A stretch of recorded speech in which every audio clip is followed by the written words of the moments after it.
All right, we're back. Station podcast. Disappointing year for the Yankees. Watching the postseason at home.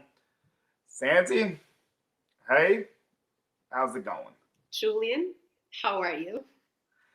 I've been better. So is this Yankees team. I think both of us have been a lot better. I agree. This is the worst Yankees team we have watched in since 1992. They've had the worst record, 82 and 80. They couldn't even win 90 games. 7 games out. Even after the new three teams make the wild card, three teams to make the wild card, they couldn't even do that. They just awful, awful team.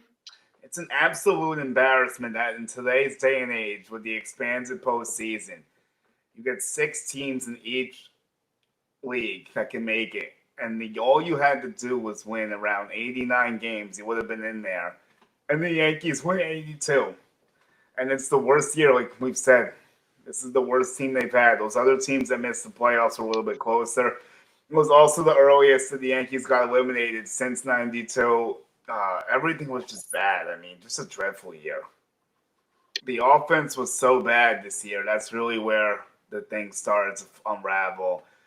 Aaron Judge's toe in LA, everyone's going to wonder what would have happened. But this team was built so poorly behind him, and it really exposed the lack of talent on this team besides Aaron Judge. And to a lesser degree, Gleyber Torres, which we'll get into as well. But for now, we're going to just look at this offense as a whole. So why was this unit so bad? You see the rankings, 24th in OPS at 701, and 25th in runs at 673.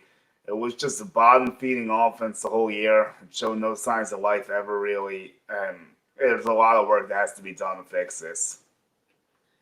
Yeah, I mean the offense absolutely stunk it up. There was no contact hitting all season. Only two guys really stood out: Judge and Glaber. You can't win 90 games with just two guys giving you the production. Um, the lineup, the lineup was every lineup was absolutely awful.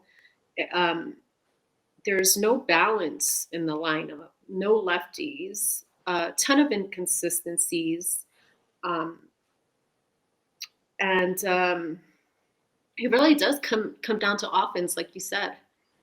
Yeah, I mean, we're going to go through all of it. Aaron Judge was like the only silver lining here. You look at the numbers right here in front of us at the bottom. It's 37 bombs, 75 RBIs. His OPS was over 1,000 again. Hits 106 games, 367 at bats. And you look at this. This is still a great year. He's like five. He was like either 3 or 5 in home runs. He might have been third in AL home runs. I mean, when missing He all the only, time. yeah, he only played 100 games too. Um, not to, and that's only Judge. Judge led, unbelievable. He led in the Yankees in home runs. He led in RBIs and OPS. The only one who came in second was Gleyber Torres with 25 home runs.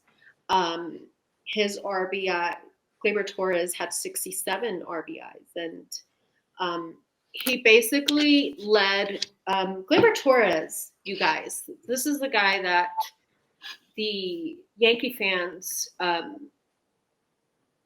I wouldn't say most Yankee fans, at least the ones I've seen on the socials, on Twitter, asking for Glaber to be traded.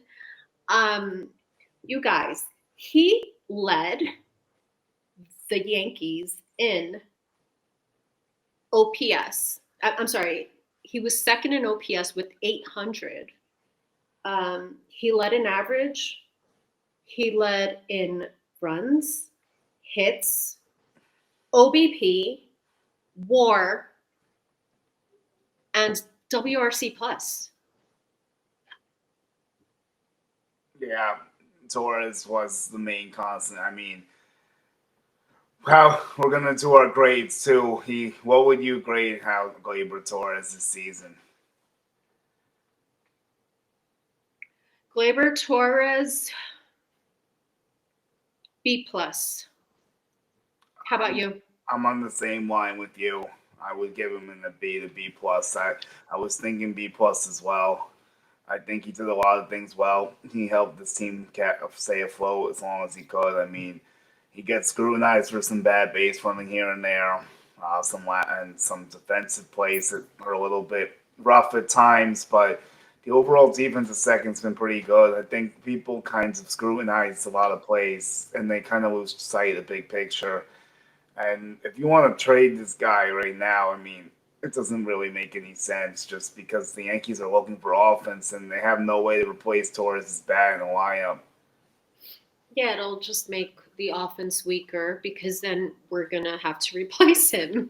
So that's someone else we need to go and sign. And then people would say stuff about Praz the second, volpe short, but then you would still need more help at third. DJ can't fully do it, so it still creates a vacancy. Yeah, we can dive into that a little later. Third base. Also, Aaron Judge grade. What do you got? Oh, Aaron Judge. I mean, he can do no wrong, right? A plus. I'm gonna go A plus for Aaron as well. And Aaron also got nominated for the Hank Aaron Award, so that's something that he's gonna be in the mix for the best hitter in the American League. Amazing. Even missing over 50 games, and he still gets nominated for it. And then the feel good story, he gets the Roberto Clemente nomination as well. So that's great too. Yeah, the captain's doing great things on and off the field. He's been very vocal this season, and he spoke a lot about the team, and he also wants to see changes. Did you like the stuff he had to say? Did you support it? I support what he has to say. Absolutely, as a captain, he definitely, you're leading the team. You definitely need someone like him, and yeah, I do. How about you? I do too, and I found it alarming to me that he said they didn't have the right urgency at his spring training, and he just felt like something was off, and he wasn't gonna get into it. He's like, I know what's up. I'm not telling everyone right now, so I'm really curious to see what's going on behind closed doors. When I was trying to think what he was referring to.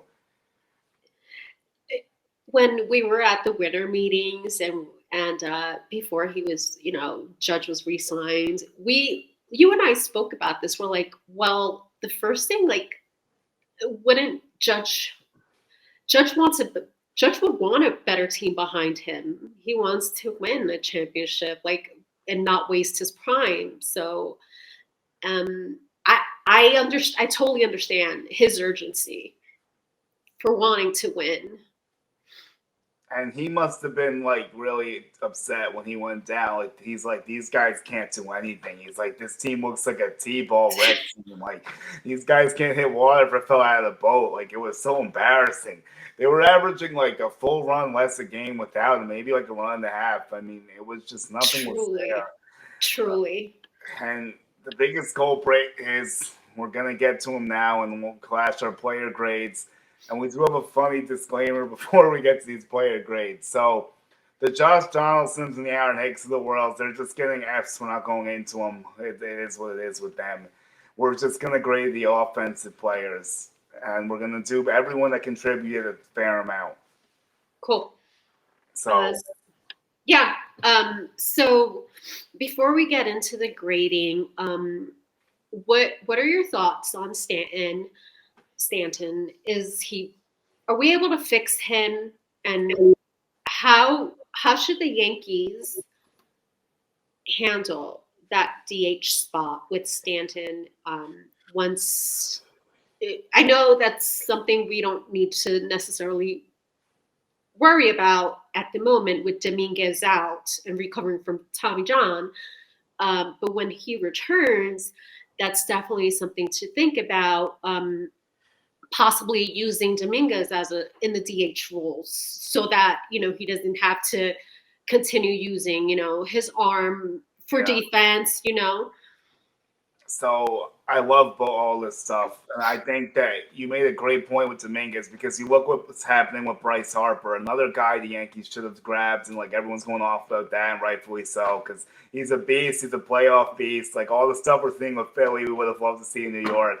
And hats off to Harper because he's only in the moment, but he's a guy who went through the Tommy John, and he didn't go back to the outfield. He was DH, he was playing first base, and he's been doing it well. Obviously, Dominguez isn't playing first for us. It's not in the cards for him. So he might need to take that DH spot, and this is going to be a big topic. Like, I don't know if he's going to be in the outfield next year. Yeah, good point. Good point, and very much the reason why this offseason we need to go out there and find a true outfielder, I should say. And yeah, we do. And do you want to put Stanton out there more? Is that going to help him potentially? Because they've been talking about trying to put him out there more. I think even Judge was saying he wanted to see him out there more because he thought it would help. And now you're so concerned with the injuries, you don't want him out there. But he's also been banged up DHing, so nothing's been working to keep him healthy. You know what? At this point, just put him out there. If he gets hurt, he gets hurt. Like, we can't bubble wrap him anymore. This was Stanton's worst season to date. Good God. I don't want to harp on the guy, but it was just like, it was so, I have no words. I have no words. Seeing him run, jog to the bases. That Astro series. In the outfield, like he can't even get to the ball as quick as he used to. I don't get it. There's so many issues here. He struck out 153 times. In 371 at-bats, that is abysmal. Wow. That's over 33%. Yes. He did not walk a lot at all, really, which was another problem. When he needs to take his walks, and that stops swinging and everything.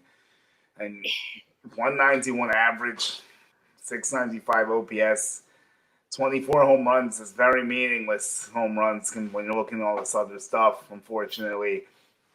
To me, Stan gets an F, I think. I can't, or a D-. Like, I can't give him anything higher than a D-. It's like it was that bad.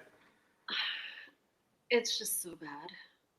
I mean, hate to harp on the guy. I know he feels terrible about it. And who doesn't as a baseball player? You want to perform. You want to do great.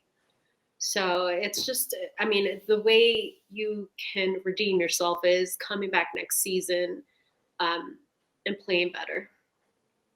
Yeah, and I think it's I don't know. Sean Casey was talking about like adjusting the lower half, like how he has to his body's just like loud, like he's just like guessing and it's just not working out. And they say like his bat speed's okay, but then they also say he's lost his step. Like he's still hitting the ball hard when he gets it, but like he's not getting it enough. Like I think that's where the issue lies. Then you have 4 years and $98 million left, so it's not realistic to get rid of him. I don't think. I think everyone's trying to say, "Oh, just get rid of him." Like it's not going to happen. He can't hit the fastballs anymore. No, and neither can most of our lineup. Honestly, cannot hit the fastball. So is Giancarlo Stanton fixable? I mean, it's such a tough question. I think that's why I had an issue answering it. It's just like I don't think so. Honestly, I'm gonna say no. I don't really see it. I don't know if he's going to be as bad as he was last year, but we're never going to get the prime Stanton back. I think he needs to at least hit like 230 and give us 30 home runs. And I think if he can't even do that, then you just got to get rid of the guy. Like that's like the bare minimum for me. Like get your OPS back to 800 around at least. Like that's all I have on it. Yeah, like I said before, the only way to redeem yourself is play better next year. And if he has the same year, same averages as this year, then we have to somehow get rid of his contract. Okay, so let's move on to the player grades. Okay, so do we want to lead off with Volpe? So player grades, let's start with Dominguez. Okay. His stats this year were he had a 980 OPS, 4 home runs, Only 30 at bats, but check this out for the Yankees. He slashed in 31 at bats. He slashed 258, 303, 677 with an OPS of 980. And yeah, that's over 31 at bats. In AAA, he slashed 419, 514, 581 with a 1.095 OPS. So he did hit some home runs in the majors. He had 4. One at his very first at bat, by the way, which was amazing. And grading him, I'll give him a B plus. How about you? I think Dominguez was incredible. I wish we got to see more. It sucks that the Tommy John situation took place. Like you said, the first home run off Justin Verlander, like you can't ask for anything better. And Houston, of all places, out of the House of Horrors that's been, maybe he could be a part of the solution to getting past them in the future, like once he's fully ready to go. Yankees need all the help they can get. Dominguez gets an A from me. The fact he made the big leagues at 20 years old, I know the sample size was small, but to me, his season's an A. I just think he was exceptional, and he was really good with everything. His speed is really under the radar, too. And I'm excited to see him return. And I'm just worried about the situation with Stan clogging up the DH spot when he gets back. Yeah, me too. Hopefully he recovers from Tommy John fairly quickly, and hopefully he'll steal that DH spot. Yeah, and someone was saying like they wouldn't be shocked if he starts in AAA. Like I guess maybe some rehab in AAA, but hopefully it's not down there too long if that happens. Yeah. Okay. Um, Next is Volpe. How would you grade Volpe's season? This is an interesting one. It's like, how do I want to look at this? I mean, for me, he's sitting between a C plus and a B minus right now, probably, because the defense elevates it to me. Getting the Gold Glove nomination's cool, and the 2020 is significant, but the strikeouts and the OPS and the average were not great, obviously. So I'm trying to be objective here. I'm on the fritz between the C plus and the B minus. Okay. I'm giving Volpe a B plus. I think Volpe he played very well for his first year, and that's also taking into account that he only played 20 games in AAA. He essentially developed in the major league level. He booted some plays, yeah, that's expected. But 21 home runs, come on, 24 stolen bases.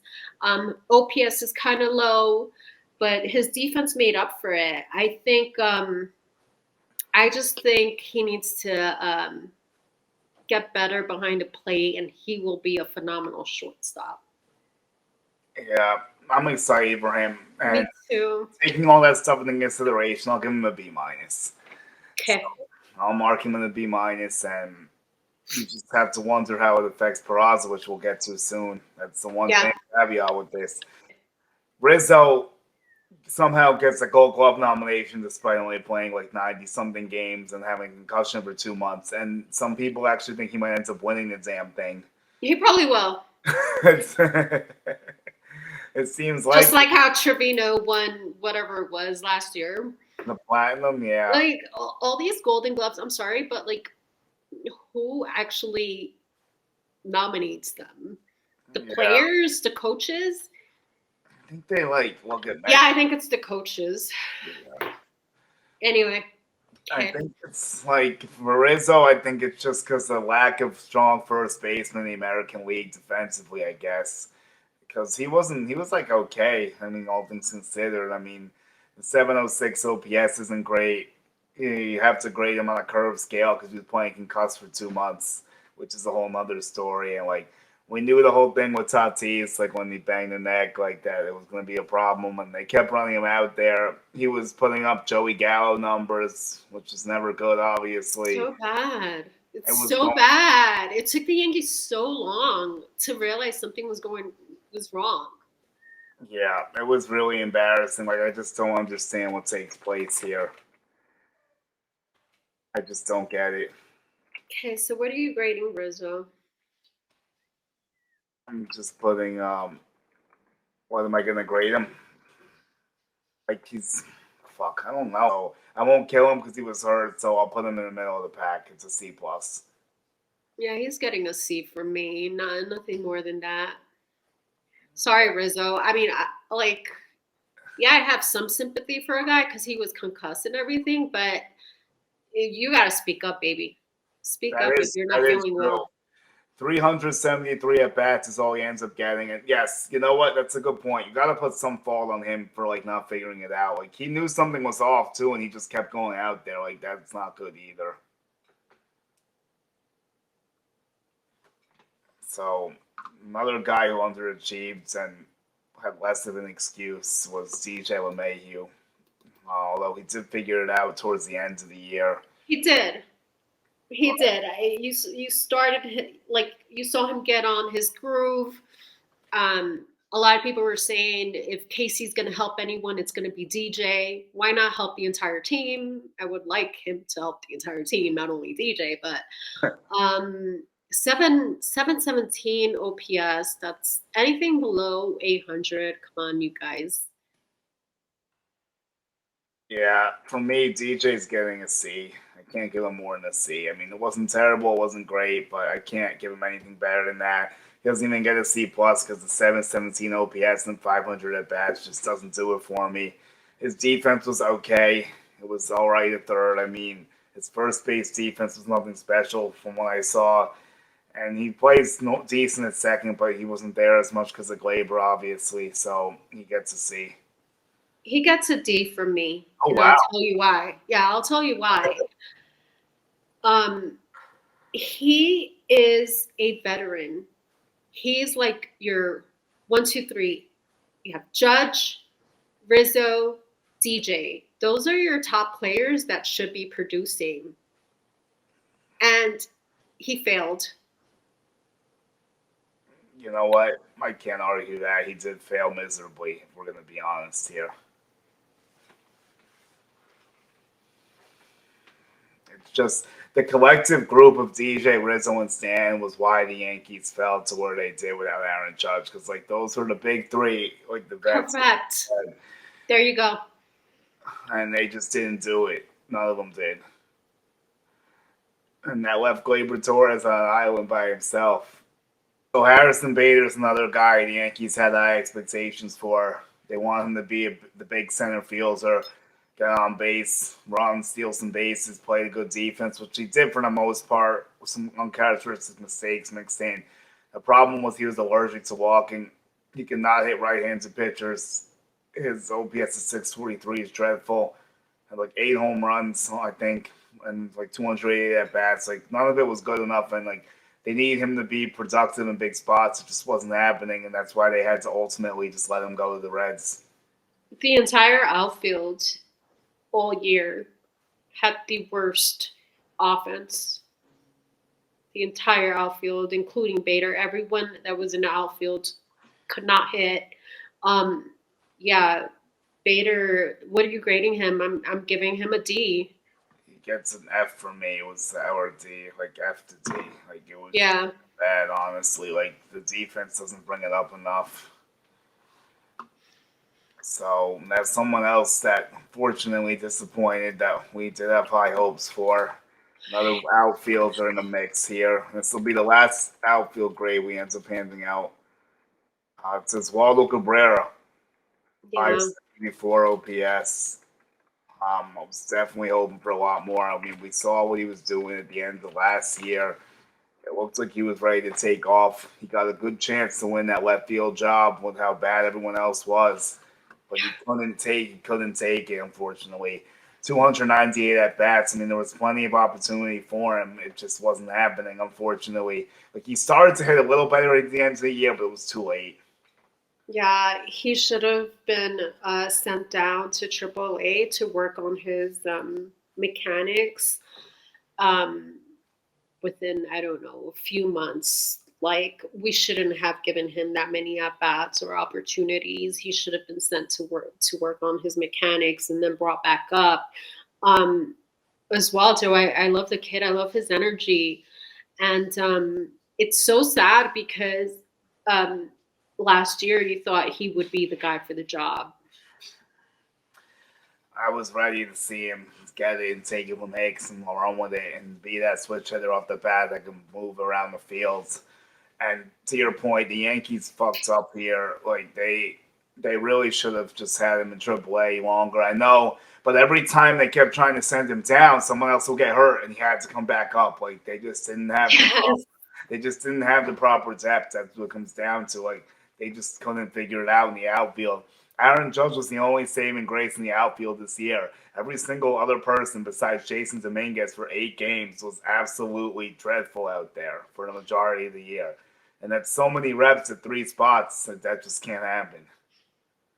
Insane. Such So a we have, yeah, we do have one more utility guy to grade.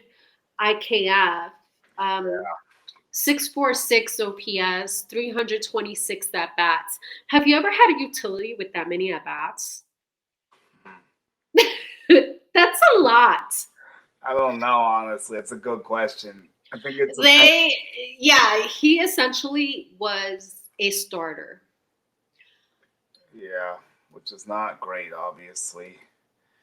He gets Um, a C minus for me, I think. he had some good moments. I just hate that he took up other players at bats. Does that make sense? Yeah, definitely. Who wanted to see Peraza hit more?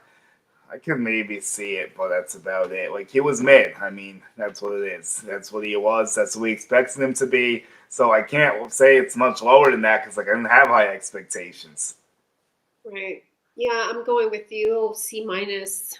Same. Yeah, just uninspiring. And we'll get to the free agent game later, and we can probably predict what we think is going to happen with him.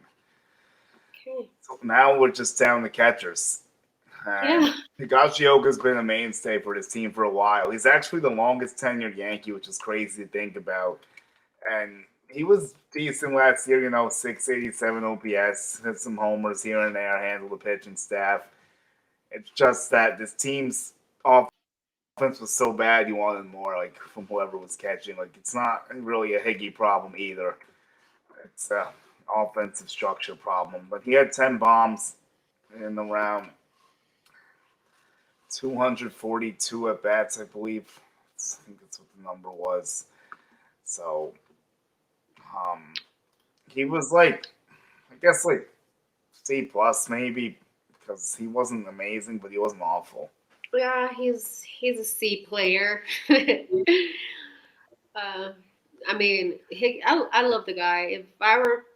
If you were to tell me choose between Higgy or Trevino, I'm going with Higgy. Oh wow! Yeah. He's also All right. like he's a Yankee guy. I mean, he came up with the Yankees. Yeah, he's a Yankee through and through, and Yeah. it's gonna be tough to possibly see him go. So what are you grading Higgy? I'll give him a C You plus. give him a C plus. Okay. He did have Yeah. like some surprising like bombs out of nowhere, like Higgy. I think he had like three in one game or two in one game or something like that.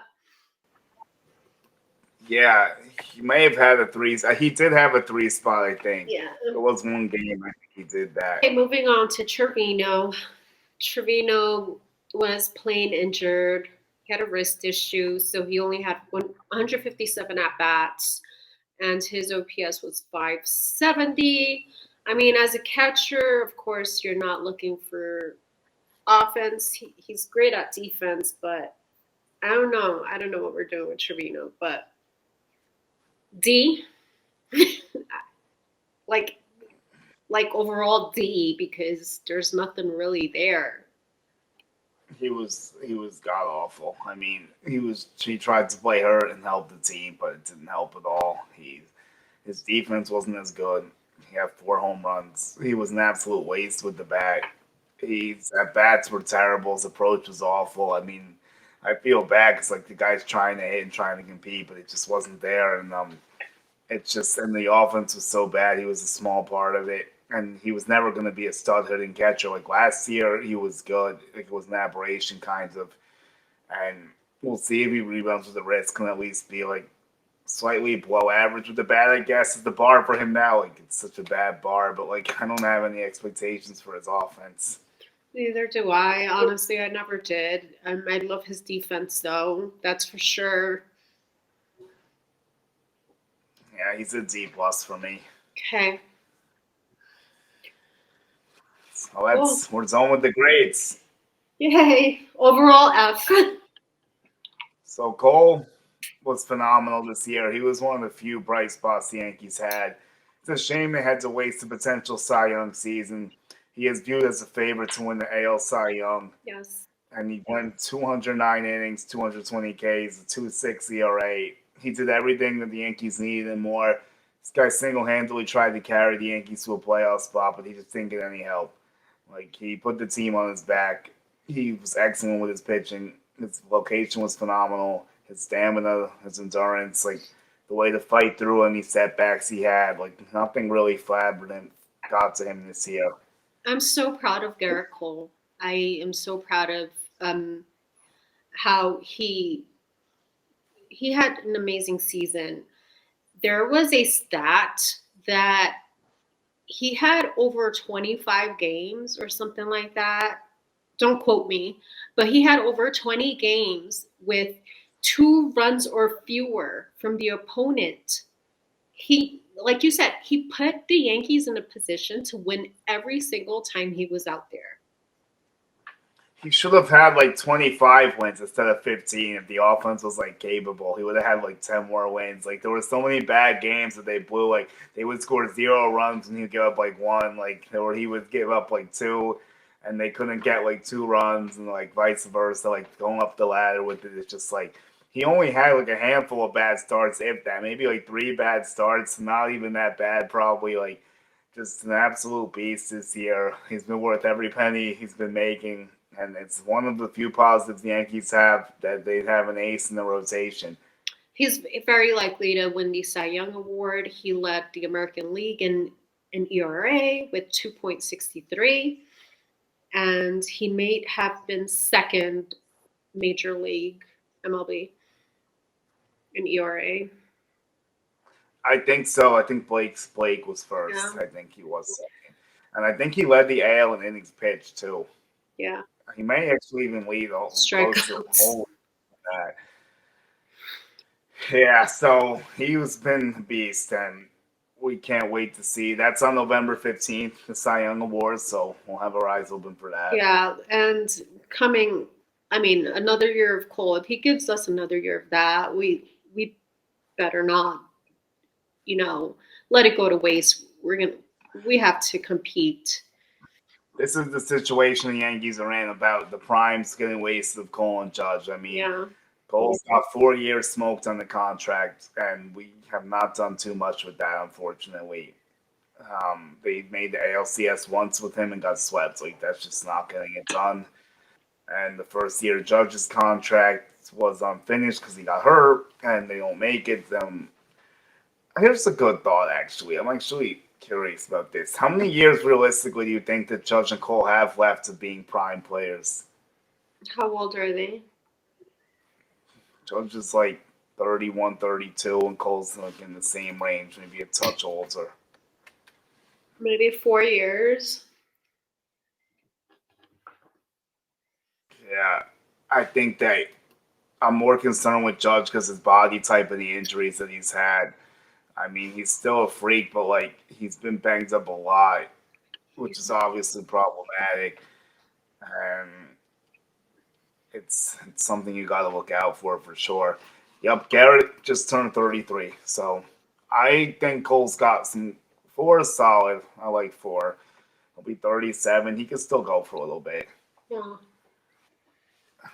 Judge, I think, will be good as long as he doesn't get hurt. I think he has like a nice life left on him too. Yeah.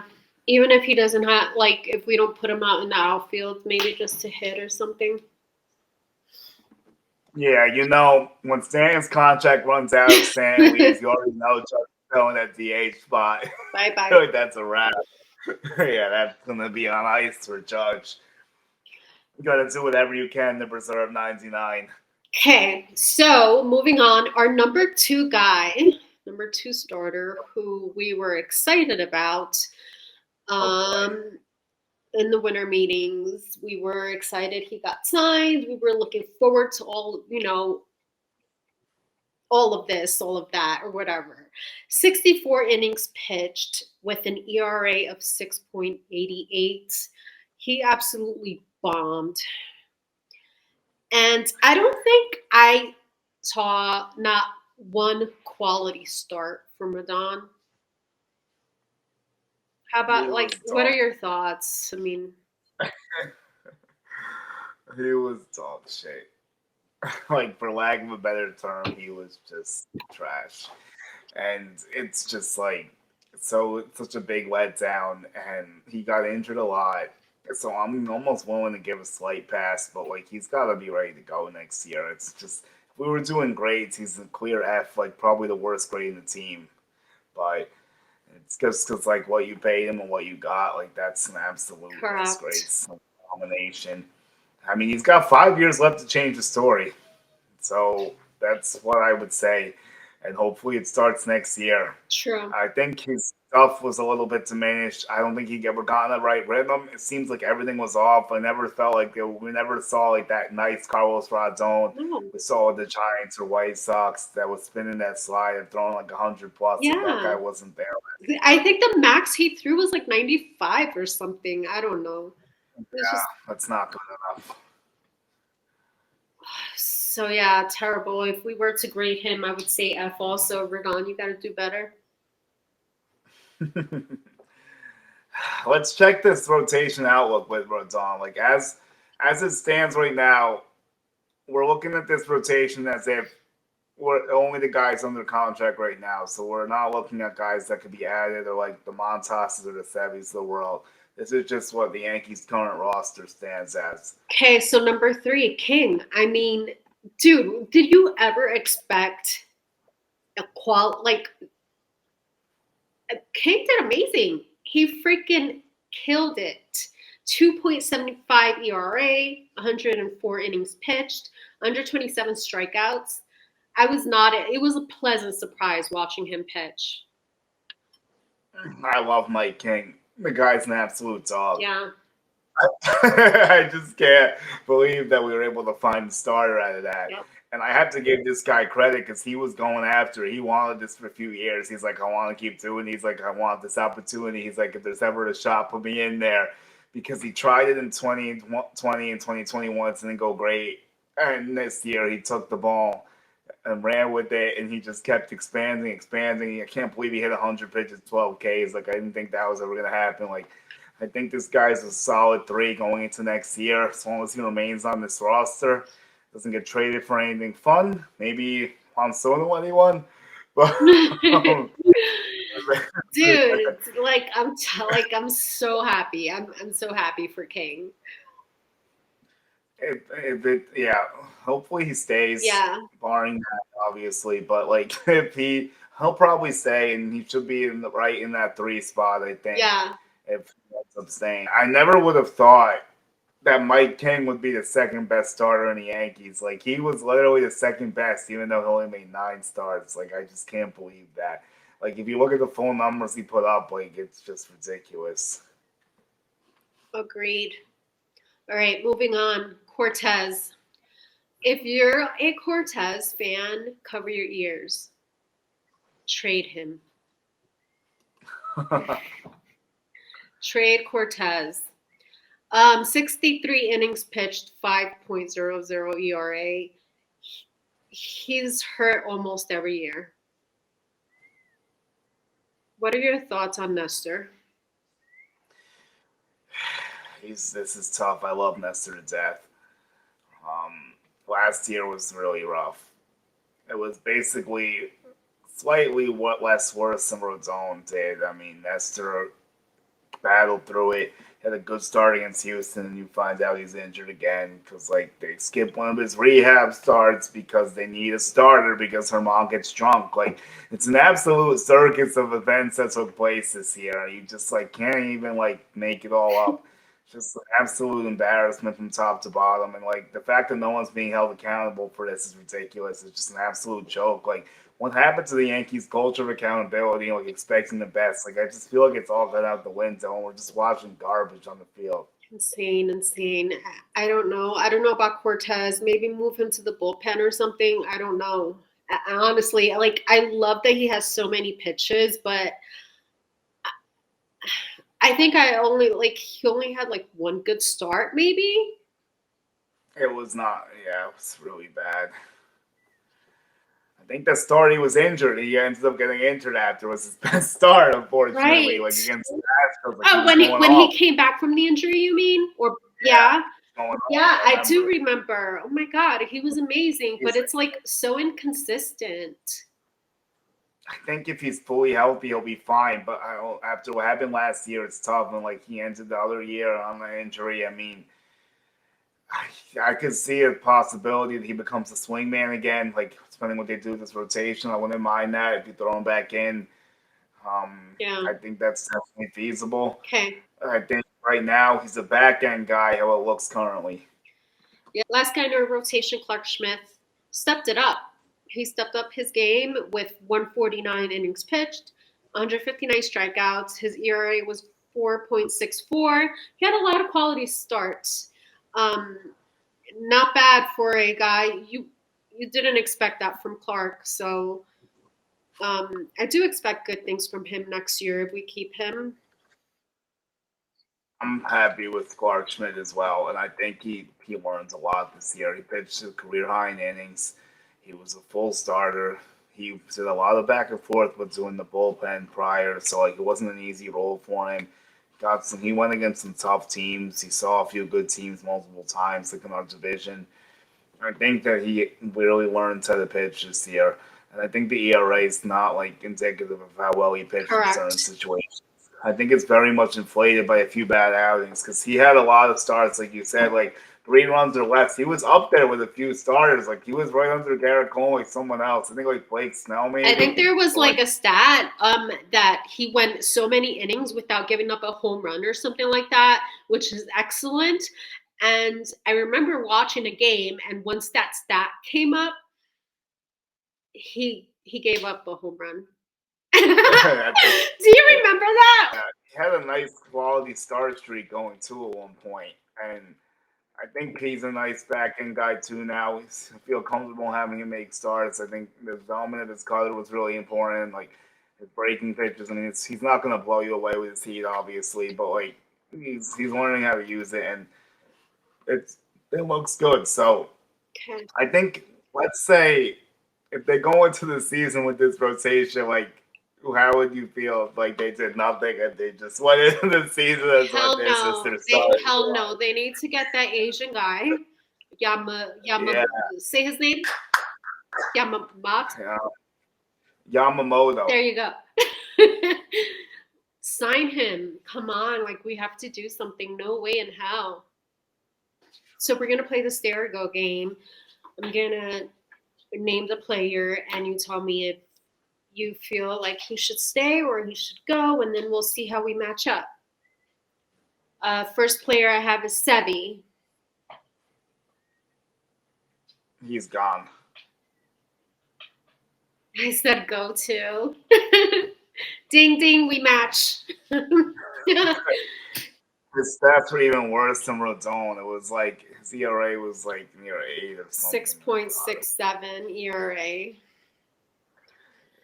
Oh my God. He had such bad outings. Like, you just wanted to cry. That is so bad.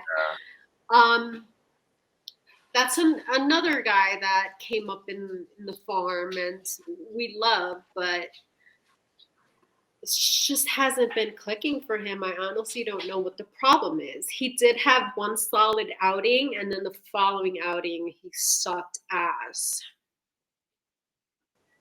put it mildly. Yeah, I would say so. He was brutal. And another guy who came through Somerset and just like he couldn't get right either. There was no rhythm. He says he wasn't hurt, but like he's been injured so much the last 2 years. I just don't believe it. He's not. He's just not. He's just not the same dude. It's not the same. Okay. Next player, Montaz. Stay. Stay. Me too. All right, we're on the same wavelength. I love it. Okay, so Montaz, he only pitched once. He had one start, and we kind of got to see what he's about, and I want to see more of him. I agree with you, and I think just the fact that you gave up so much to get this guy, the fact like all these other trades and signings have been absolute garbage. You need to try to rectify this one. Like I'm actually with them. I hate doing that in most situations, but this is the time to do it because the guy's willing to come back. You give him a buy low 1 year flyer, like no more than $10 million, and you just let him come back and see if he can compete in the rotation. As we saw with the rotation right now, you have question marks in there with health and durability. So there's no harm in letting him compete and see what he has. Like you could even put him in the pen and he could be a long man potentially too. Like he's gonna do whatever he can to get his stock back up because his stock is at zero right now. He needs to try to get himself another good MLB deal. So he's gonna buy in, and I think it's worth a shot. I don't see any harm in it. I also heard in reading articles how he was such a great guy in the dugout when he was he helped down in Florida. He helped a lot of guys down there also, a lot of the youth. He's like that type of dude. So I keep him. Do you remember getting dragged on Twitter? Yeah. After we posted, would you keep Montez or not? We got freaking dragged. But then, of course, we started the trend because that's what we do. And now everyone's like, oh, yeah, should we bring it back? Oh, yeah, let's bring it back. Oh, absolutely. And everyone's like, oh, should they do it? Like, it's after we started doing it before he was like making his rehab starts, basically. Now everyone's like all in. I mean, he looked decent. He wasn't bad. I mean, he threw the ball relatively well in the small sample size. I mean, it was cool. It's not really hard to judge from that. I'm not saying much off that, but this guy could hit 96 plus. He's got some sinking stuff. I mean, when he's on, he's a ground ball pitcher. So, like, it makes sense to try to see what he could do.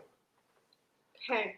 Middleton's, yeah, I'm in. I mean, he looked decent. He went 14 innings with 17 Ks for us. His ERA was under 2. How do you feel? go. Oh, okay. We're on the different side here. I don't know. Did we see enough from him? Maybe I don't know why I feel that way.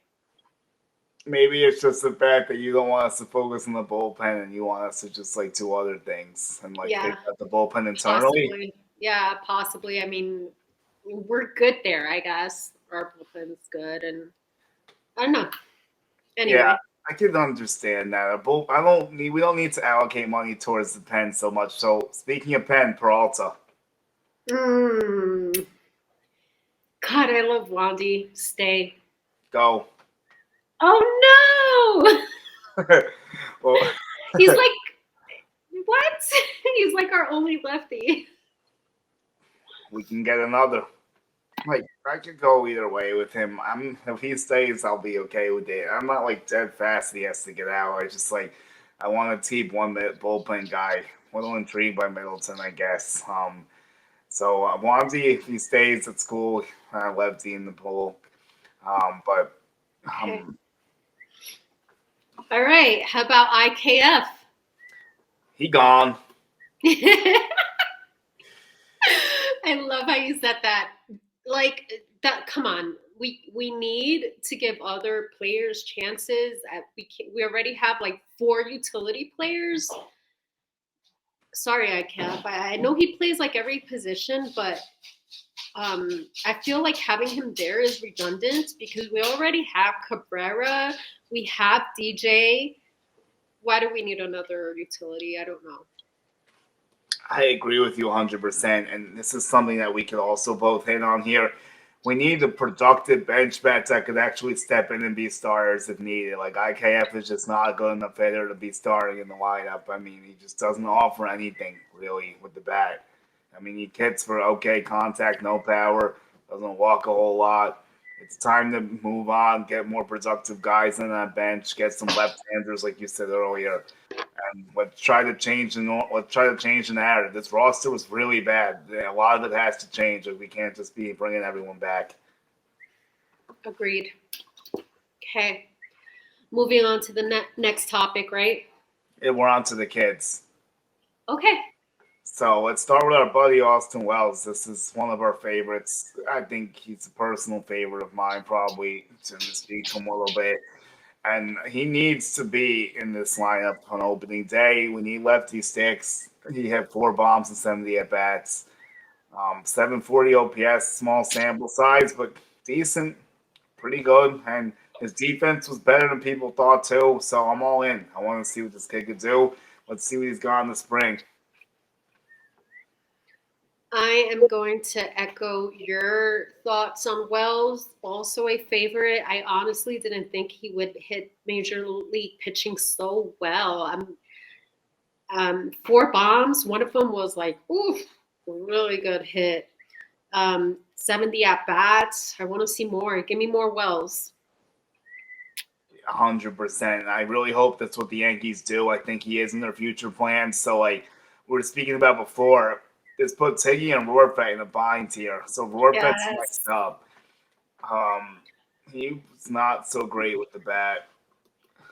The thing with Rortvedt is that that's Cole's personal catcher, and we know that Cole saw something in him, right? He had to have in order to keep using him. His defense, no bad things to say about his defense. He just doesn't hit. It's a small sample, but it hasn't looked good. He's looked overmatched almost every at bat. He's gotten a few hits here and there. I think it's like 2 bombs. I want to say, like 4 ribbies. Yeah. And around the same at bats as Austin Wells. So Wells is already shown he's a much better hitter, like pretty quickly. But I don't hear any complaints about Ben's defense, though. No, I haven't seen no mistakes, nothing at all. Yeah. And like you said, Garrett pitching to him is really a compliment, obviously. Yeah. His defense is definitely a strong suit. So I don't know, like, if he can stay in AAA. I'm not sure, like, what that looks like, if he has options to stay down there. Because Higgy's could be a non-tender. Trevino is still under contract, so you got to decide what you're going to do with all of them. Yeah. Can't have like 5 catchers.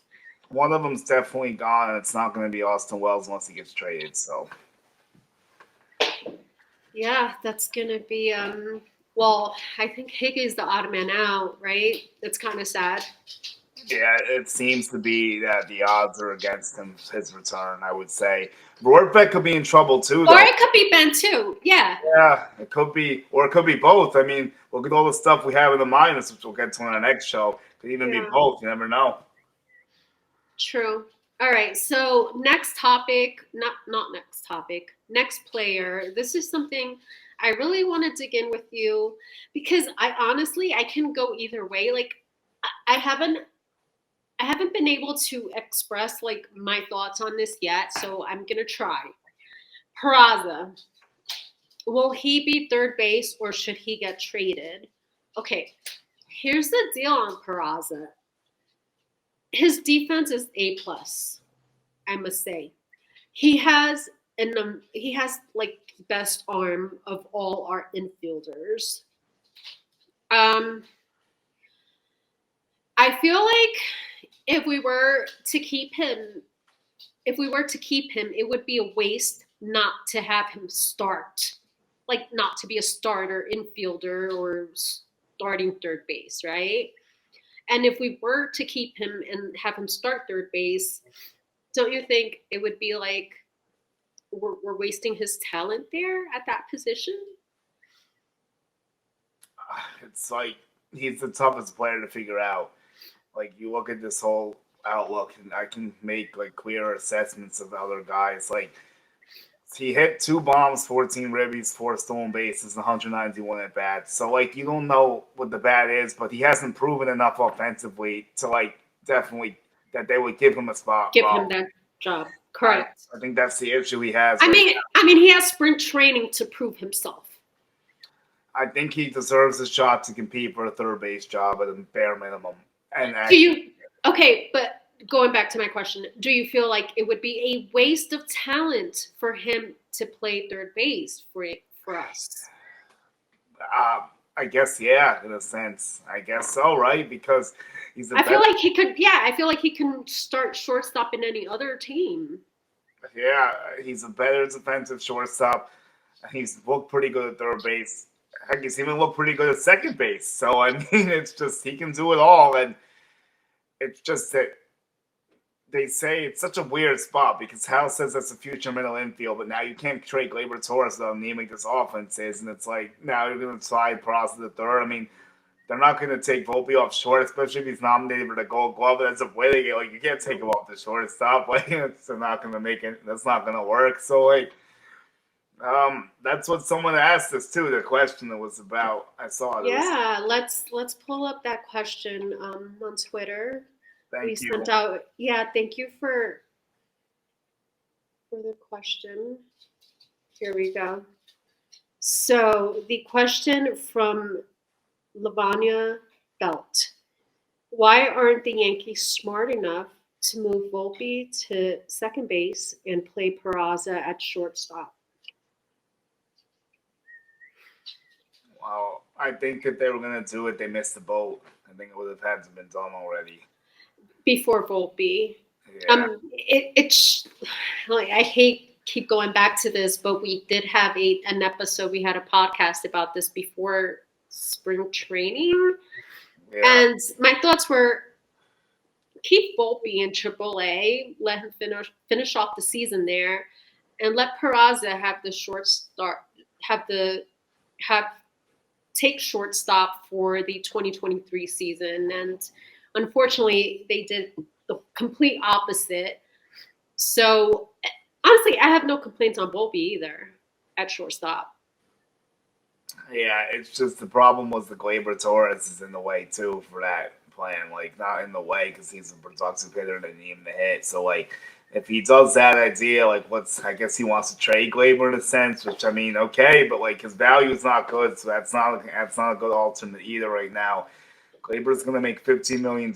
Like, I'm sorry, it's not gonna be good value. Even though he hit pretty well, like no one's gonna be jumping for that right now. It's just not gonna happen. Right. So to answer the question, oh, I see. So the question was move Volpe to second base and have Peraza play short. If we move Volpe to second base, that means that means what? He has to replace Gleyber's production. Can he do it? Sure. We don't know. It's a risk. Yeah, it's not one worth taking right now with how bad this all looks. I mean, it's just Yeah, that's your answer, I guess. Maybe the Yankees are not wanting to risk that. Yeah, and I think, like, I also said they would have had to do this, like you were saying, do it last year. They were going to do it. Like, if you had Peraza start at short, you could have had Volpe get the call to second and, like, maybe try to, like, do some different things with Clay or something. Or, like, if Stan wasn't in the way, it could DH Clay and, like, keep everyone, but, of course, there's G. So, like, it's just, it continues. The shit show revolving door continues. Yep. Like, wherever you look, Stan's a cog somewhere. Like, he's preventing, like, some piece of something that could take place. So, like, he really needs to get it together. Like, not to harp on him, like, earlier, but, like, he's, like, a huge problem. Like, it's massive. Yeah. I agree. All right, so after Peraza, we have our outfield prospects, Everson Pereira and Esteban Florial. Yeah. Pereira did okay. 93 at bats, 10 RBIs, 4 stolen bases, 4 doubles. How do you see Pereira in the Yankee future? I think that he could be a trade chip potentially this Yeah. off season if you're gonna make a deal, just because you can't give him a spot based on how he played last year. Unfortunately, he could fight for one in spring training and like show evolution potentially, but I would like and keep him and see him fight for a spot in the spring. It's just like you can't go into the season with him and those walls out fighting for left field though. Like that's just not gonna work. Everson and who? Oswaldo fighting for left field, like he just needs something more than that. Agreed. Like I wanted to say Everson could take the job and run with it, but we just like it was a small sample. Like I don't want to give up. Like I want to see what he can do in the spring, but you can't just like hand him the left field job though. Yeah, that's true. This is only over 93 at bats, so it's a small sample. Also, he was brought up when the Yankees absolutely stunk. Like, how do you expect him to, That is true. you know, I don't know. I imagine that the team, it was just like bad energy in in the team, and for him to like succeed in that, I don't see how that's possible. Maybe with a clean slate, brand new year, it'll work out better. Yeah, but like the thing is, if there's a deal that like they could put him in that like might help put it over the top and get something useful, like they probably should explore that possibility. Yeah, I think. I I don't think know so how too. I don't know how he's going to be viewed in the league circles. He is still a top 100 prospect. I think he's third on our list, so that's good. Yeah. I just think like, and the other problem with Everson that we could say is like the strikeout rate's always been an issue at every level. So that wasn't going to get better at the MLB. Like, and that was always going to be a tough adjustment period. Yep. So he slashed 151, 233, 194, 14 hits, 10 RBIs, only 27 games. So very small sample size. But in AAA, he absolutely killed it, which is why he earned the call up. He was slashing 312, 386, 551, and his OPS was 937. And that's over 35 games. In AA in Somerset, his OPS was 907. So he was doing exceptional in the minors. Maybe he needs more time. Yeah, maybe he starts in AAA next year and gets a shot again. That's definitely possible too. Okay, Florial. Thoughts on Florial? It's like Flo's in a weird spot. I mean, it's just like, is it finally going to be a shot to like prosper elsewhere? Maybe is he going to get a look on the bench next year? Could he even be the center fielder stopgap for a second if he gets it together? I mean, 635 OPS and 61 at bats, like not too bad in his first showing, like extended showing a little bit, but it still wasn't that much. It's only 61 at bats. Like, I don't know how much more they're going to give him a chance to see, though. They don't like it too much, obviously, because like they've gone through every extreme to make sure he doesn't get the call up. Like bringing in all these ragtag outfielders instead of him. Like, Awful. I feel for this guy. It's terrible. Awful. Awful. They brought him up at the very end when the Yankees only had 20 games left in the season. That's when he was brought up. The way he was treated, I mean, it just makes me want to vomit. I hate it. I hate it. He slashed 230, 324, 311. 230 batting average is not bad. 14 hits, eight RBIs, and that was 19 games, as I said. Yeah, he stole 3 bags too. Yeah. So he can run a little bit. The defense has always been good. So, like, here's a good question: would you be comfortable with him starting at center field on opening day if they made other areas, if they improved other areas? Like, let's say if we got a big time left fielder, would you be cool with him starting at center on opening day? If we had a big time left fielder, please let's not run out Cabrera, Florial, and Stanton. Well, no, That's just like nothing like that. But Yeah, we need a stronger outfield. That's like our weakness right now. The Yeah. Yankees need to address two things. Well, many things, but for starters, they need to address the lefty. There's not no balance in the lineup. They need to address the lefties. They also need to address outfields first and foremost before even looking at any other positions.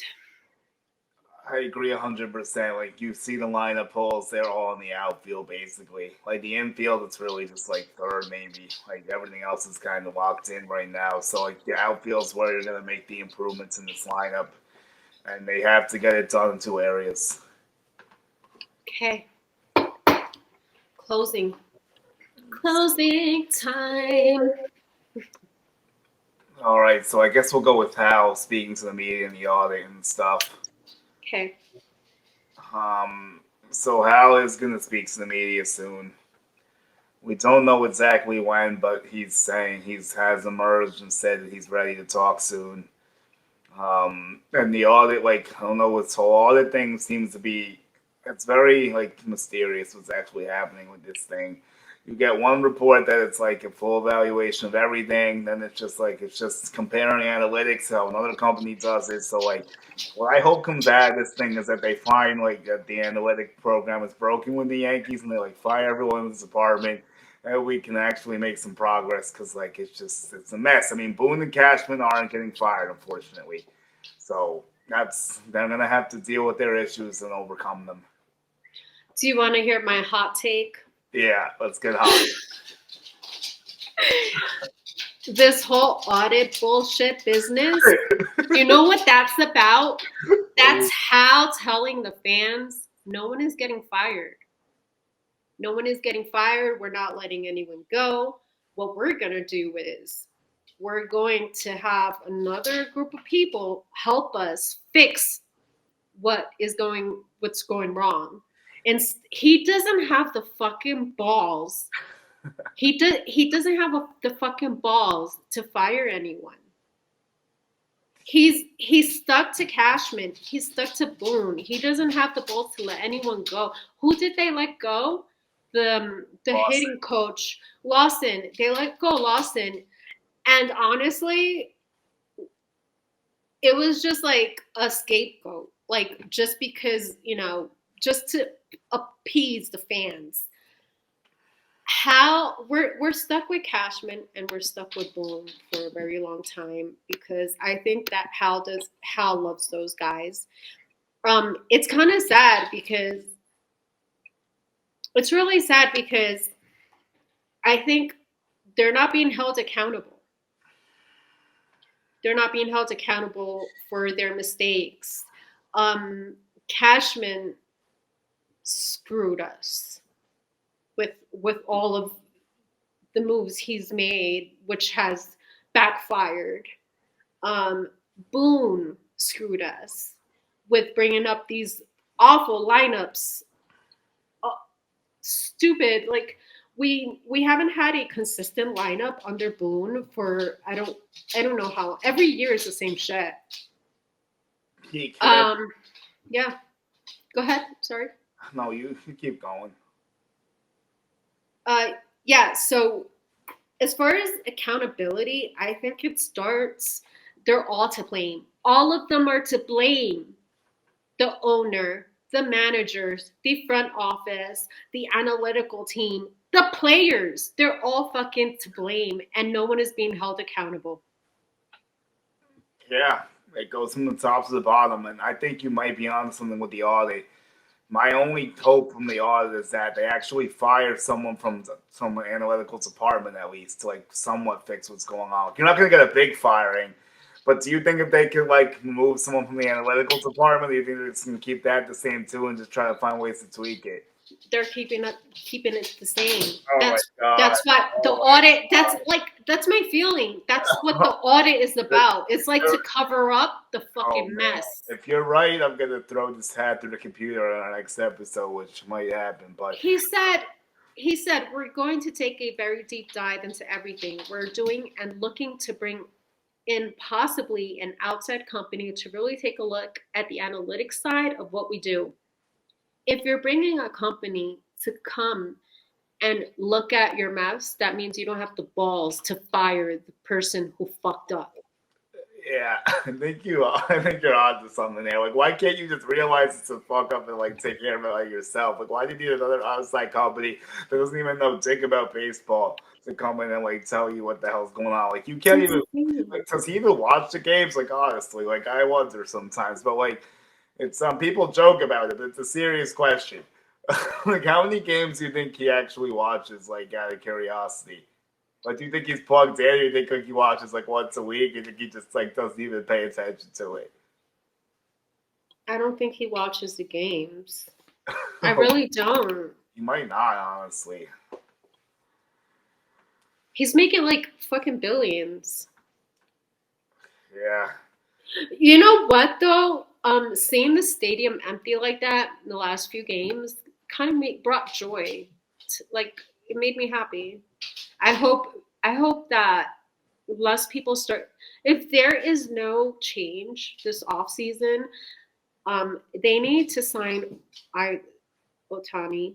They need to sign either Bellinger. They need to sign so anyone, any big name outfielder, star. You need a star to make the fans happy. If you're not gonna make the fans happy, I really hope that less people go and watch the game because that's a kick in the ass. If you like, that's when you watch the game on TV and seeing those empty seats. If you're an owner of that brand, that's a kick in the face. You The know. best part was when they tried to say like 35,000 or 40,000 at one day. It was funny. Like that was really funny. Yeah, like 40,000 in attendance, but yeah, like there was only like 2,000 people there. It's just absolute madness, and I think that it's just he's just gotten too complacent. He doesn't have the stones to do it, like you said. Like I don't understand what he expects. It's not about winning anymore. And I think he's got, but I will tell you one thing that gives me some solace. I think the fact that it's so embarrassing that he's missing out on his playoff money and like how everyone's like ripping him to shreds. I think you are going to see some action this off season. I don't know. I do agree. Like the personnel changes might not be there, unfortunately, but I do expect some big player movement. I think you're going to have to see something from that standpoint because you need to sell some sort of change, and that's the only way to do it if you're not going to fire anyone. Correct. If you're not going to, which is what we saw clearly, they're not firing Boone, they're not firing Cashman. Well, then you need to sign someone better. Yeah, exactly. Yeah. Or make some smart trades with the extra pitchers we have.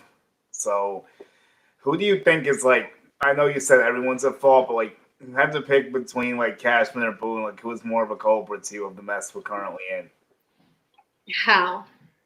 Oh, you go above both of them and put it on Hal? Yeah, because Hal is the owner. He has the authority to tell Cashman, you know, sign this player. I want this player, or Yeah. So Hal's not letting him spend in certain areas. The only problem is that I think he's giving them enough money, and Cashman's just like not making the right choices with it. Like the payroll's high enough, like they should be a lot better. So I think it's on everyone too. Cashman, I feel like Boone's kind of was hamstrung this year just because like his roster was really bad this season. I think Cashman's just like done a god awful job these past few years. yeah, Boone's hands were tied because you can only work with what you have, but you sure can. You definitely can make a better judge. He has no judgment on any like. Do you see that too with Boone? Yeah, like his in-game feel is off, and like he always gets outmanaged in big spots. Like I'm not giving him a pass for his playoff failures. Like I'm not doing that. Like it's just the fact that last year I'll give a slight pass just because like it was an absolute massive roster he was dealt, and it just didn't have like the necessary resources in any area really. Okay.